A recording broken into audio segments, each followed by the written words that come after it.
Hello everyone, welcome back to another Pokemon The Series, the beginning episode, dog. So, in this episode, we have another filler episode, and it's the school episode. So, this episode starts off, and we are basically, it looks like in a forest, and it's full of fog. So, time to go on a little bit of a break, and Brock basically pulls out a restaurant out of his bag, which is like, do you have the infinity bag or something like that? What is this? How do you pull out a table out of your bag? Like, come on, dude. He has so much. But in order to make his famous tea or whatever, I forgot, there needs to be firewood. So Misty's like, well, I will sacrifice the excitement of searching for wood to stay here with you. So Ash has to go and search out for wood. Meanwhile, in the woods, a kid is being questioned by five other students, and also kind of bullied as well, because he's running on a treadmill, which is like, why?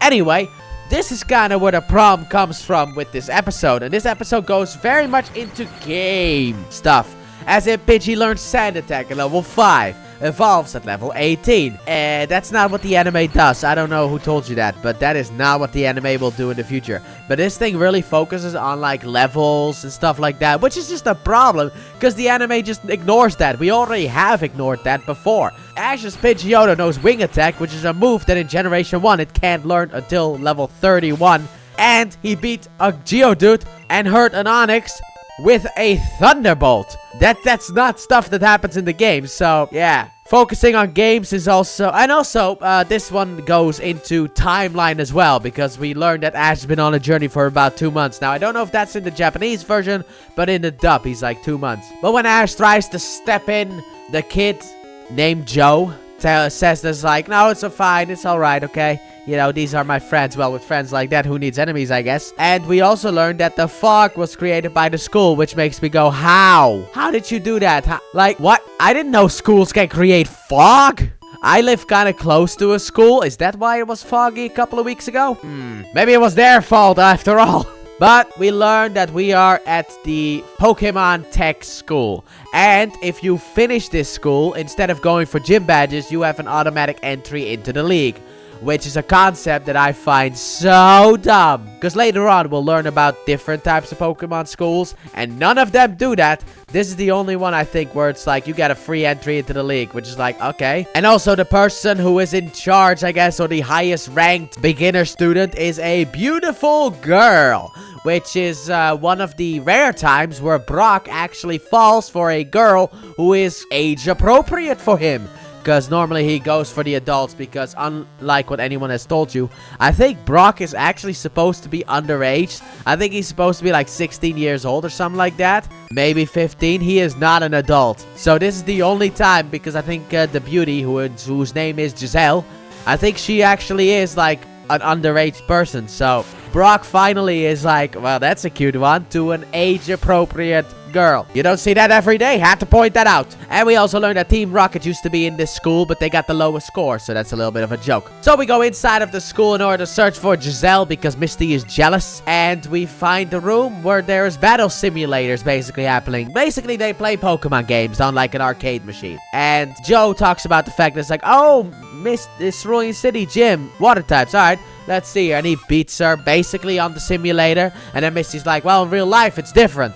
So they have a battle with each other. He uses Weeping Bell. Misty uses Starmie. And Starmie beats Weeping Bell. And it goes to show that just because of the fact that on the simulation it looks like you're gonna win, that doesn't mean you're actually gonna win. So Giselle appears and insults Joe. And then Misty challenges her to a battle. So she pulls out a Graveler and uses it in a battle and wins. And I couldn't be more prouder of a Graveler. I like Graveler and Golem. I am a big fan of that rock. The only issue that I have is the fact that it's the most forgettable one out of the 4 trade evolutions. Because Agatha has a couple of Gengars.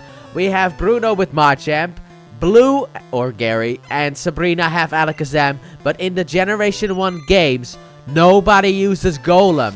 It isn't until Fire Red and Leaf Green's Sevi Islands quest, which is a late island as well, where someone finally uses, in a Kanto-based game, a Golem. That is how long it takes for Golem to get something in a Kanto-only game. So I feel bad for Golem. And Graveler winning this battle was just, Very good. So Ash then challenges her to a battle, and he's like, I got 2 badges. And she's like, okay, I'm gonna use Cubone, and Ash uses Pikachu. And also, she starts to insult Ash with Pikachu because it's like, why did you choose that thing? And I'm like, he didn't really have a choice. He wanted Squirtle.